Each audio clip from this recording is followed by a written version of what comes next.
Ticket కేటాయించి వారి గెలుపు కోసం ఇవాళ దాదాపు రాష్ట్రంలోని ముఖ్యమైన నాయకులందరినీ కూడా జూబ్లీహిల్స్లో పనిచేయాలని చెప్పి ఆదేశించడం కూడా జరిగింది. అంటే ఒక్క కుటుంబ సభ్యుడు మాలో దూరం అవుతే ఎట్లా పార్టీ మొత్తం వారికి అండగా నిలబడుతుంది అనడానికి ఈ ఉదంతమే ఒక ఉదాహరణగా నేను మీకు చెప్తా ఉన్నాను. ఇవాళ మాగంటి సునీత గోపీనాథ్ గారు ఆమె ఒక వ్యక్తిగా కాదు పార్టీగా ఈ ఎన్నికను మేము ఎదుర్కోబోతా ఉన్నాం. ఈ ఎన్నిక జరుగుతున్నది కూడా వ్యక్తుల మధ్యన కాదు. ఈ ఎన్నిక జరుగుతున్నది 10 ఏళ్ల అభివృద్ధికి 2 ఏళ్ల అరాచకానికి మధ్యన జరుగుతున్న ఎన్నిక. 10 ఏళ్ల పారదర్శక పాలనకు ఈ 2 ఏళ్లుగా జరుగుతున్న అవినీతి పాలనకు మధ్యన జరుగుతున్న ఎన్నిక. 10 ఏళ్ల రైతు బంధు పాలనకు 2 ఏళ్ల రాబందు పాలనకు మధ్యన జరుగుతున్న ఎన్నిక. ఇది వ్యక్తుల మధ్యన జరుగుతున్న ఎన్నిక కాదు. మేము జూబ్లీహిల్స్ నియోజకవర్గ ప్రజలకు కూడా మాగంటి సునీత గోపీనాథ్ గారిని గెలిపించాలని అభ్యర్థిస్తూ వారి గెలుపు వల్ల మీకు రాబోయేది ఏంటిది అంటే కాంగ్రెస్ ఇచ్చిన 6 గ్యారంటీలు మీరు జూబ్లీహిల్స్లో గట్టిగా కాంగ్రెస్ పార్టీకి దిమ్మ తిరిగే విధంగా మీరు తీర్పునిస్తే తప్పకుండా రాష్ట్రం మొత్తంలో కూడా పేదలకు న్యాయం జరుగుతుంది, పేదలకు లాభం జరుగుతుంది. 1,67,00,000 మంది ఆడబిడ్డలు ఎదురు చూస్తూ ఉన్నారు ఈ ఆడబిడ్డ గెలుపు కోసం. ఆ 1,67,00,000 మంది ఆడబిడ్డలు నెలకు 2,500 రూపాయలు ఏదైతే 100 రోజుల్లో ఇస్తామని చెప్పారో 2 ఏళ్లు గడిచినా ఇవ్వకపోతే వారందరూ కూడా అసహనంతో ఉన్నారు, కోపంతో ఉన్నారు. ఈ ఆడబిడ్డ గెలుపుతో తప్పకుండా మాకు నెలకు 2,500 వస్తాయని చెప్పి వారందరూ ఆశిస్తూ ఉన్నారు. వయసు మళ్ళిన పెద్దలు నెలకు 4,000 రూపాయలు వస్తాయని చెప్పి కాంగ్రెస్ పార్టీ ఇచ్చిన గ్యారంటీ కార్డును చూసి మోసపోయిన వారు ఈరోజు ఆశిస్తూ ఉన్నారు. మాకు 4,000 పెన్షన్ రావాలి అంటే మాగంటి సునీత గోపీనాథ్ గెలవాలి, కేసీఆర్ గారు మళ్ళీ రావాలి అని చెప్పి వారు కోరుకుంటా ఉన్నారు. అట్లాగే 2 లక్షల ఉద్యోగాలు అని చెప్పి మోసపోయిన మా తమ్ముళ్ళు మా చెల్లెళ్ళు కోరుకుంటా ఉన్నారు. ఇవాళ మన అభ్యర్థి మాగంటి సునీత గోపీనాథ్ గారి గెలుపుతో కాంగ్రెస్కు కనువిప్పు కలుగుతుంది. కాంగ్రెస్కు చెంపపెట్టు లాంటి తీర్పునిస్తేనే ఆ 2 లక్షల ఉద్యోగాలు మాకు వస్తాయని చెప్పి మా తమ్ముళ్ళు చెల్లెళ్ళు భావిస్తూ ఉన్నారు. ఆటో అన్నలు తిరగబడుతున్నారు.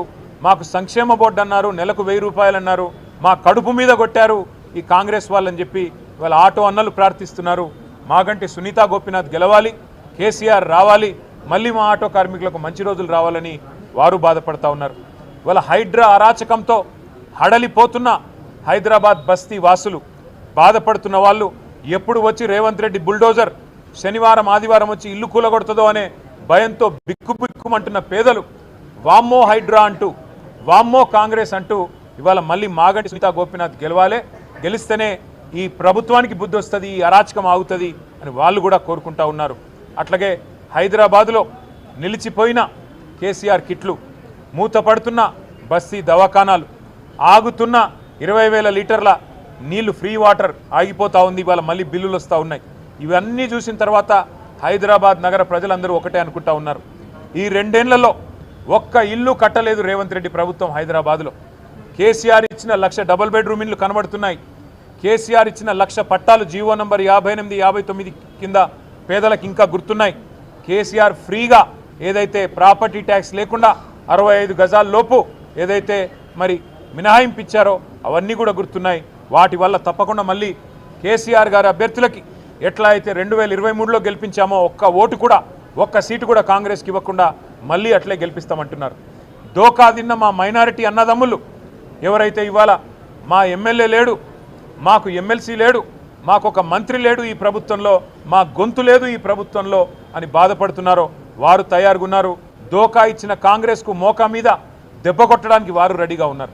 అట్లాగే ముమ్మాటికి ప్రతి వర్గం ఇవాళ పేదలు, బలహీన వర్గాలు 42% రిజర్వేషన్ అని చెప్పి గొంతు కోసినందుకు, చెల్లని జీవో ఇచ్చి మోసం చేసే ప్రయత్నం చేసినందుకు బీసీలు కుత ఉడుకుతున్నారు.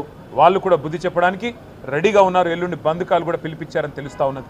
కాబట్టి ఇవాళ ప్రతి వర్గం వీళ్ళు వాళ్ళని కాదు, దళిత బంధు అని మోసం చేసి అభయహస్తం అని చెప్పి 10 లక్షలు కాదు 12 లక్షలు ఇస్తామని చెప్పి మోసం చేసినందుకు దళితులు కుత ఉడుకుతూ ఉన్నారు.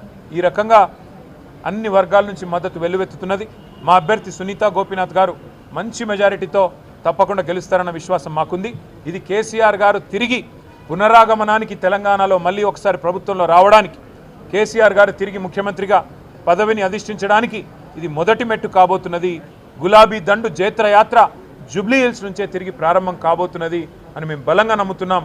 తప్పకుండా ప్రజల దీవెనలు మా అభ్యర్థి సునీత గారికి ఉండాలని చెప్పి పార్టీ సమిష్టిగా వారి గెలుపు కోసం పనిచేస్తుందని చెప్పి కూడా, అట్లాగే మీడియా మిత్రులకు కూడా దయచేసి మీ ఆశీర్వాదం కూడా మా అభ్యర్థికి ఉండాలని చెప్పి కూడా అభ్యర్థిస్తూ, మరి వారి గెలుపు కోసం శ్రమిస్తున్న ప్రతి ఒక్కరికి కూడా పేరు పేరున ధన్యవాదాలు తెలియజేస్తూ, జూబ్లీ హిల్స్ నవంబర్ 11 నాడు కారు గుర్తు మీద ఓటు వేసి మాగంటి సునీత గోపీనాథ్ గారిని గెలిపించాలని మళ్ళీ ఒకసారి కోరుతూ మీ అందరికీ నమస్కారం. ఇప్పుడు మేము నామినేషన్ బయలుదేరుతా ఉన్నాం. వచ్చిన తర్వాత